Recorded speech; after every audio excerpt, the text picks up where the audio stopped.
আলাইকুম। আমি সানজিদা ইসলাম, handwriting teacher. Learn ক্লাসের পক্ষ থেকে সবাইকে স্বাগতম। আশা করছি প্রত্যেকেই খুব ভালো আছেন।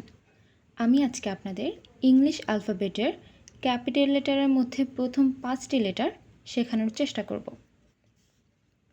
প্রথমে আমি ইংলিশ ক্যাপিটাল লেটার এ লিখব।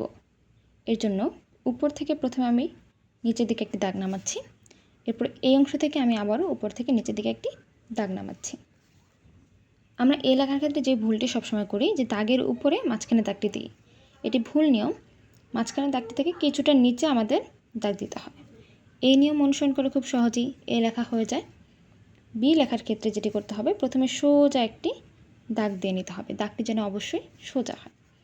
এরপর বোঝার সুবিধার্থে আমি প্রথমে 3টি দাগ দিয়ে নিচ্ছি, কারণ ইংলিশ ক্যাপিটাল লেটার বি কিন্তু সামনের দিকে সোজা হয়ে থাকে।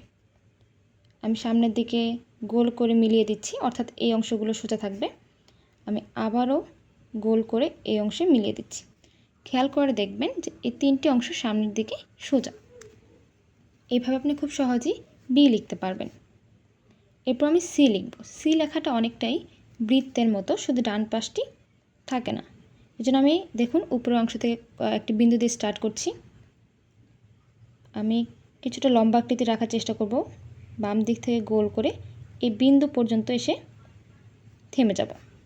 তাহলে খুব সহজে সি লেখা হয়ে যায়। যদি এখানে আপনি বিন্দু রাখেন, সি লেখা দেখতে সুন্দর লাগবে।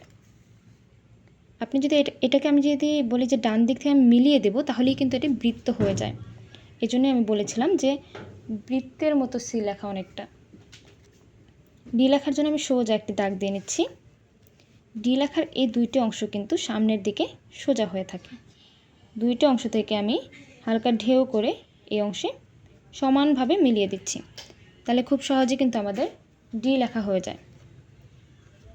এরপরে আমি ই লেখার জন্য সোজা একটি দাগ দিয়ে নিচ্ছি।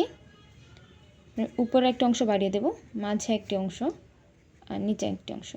এই 2টি অংশ অবশ্যই সমান হবে, আর মাঝেরটি হবে অর্ধেকের থেকে একটু বেশি। তাহলে আজকে এই পর্যন্তই। সকলে ভালো থাকবেন। ধন্যবাদ।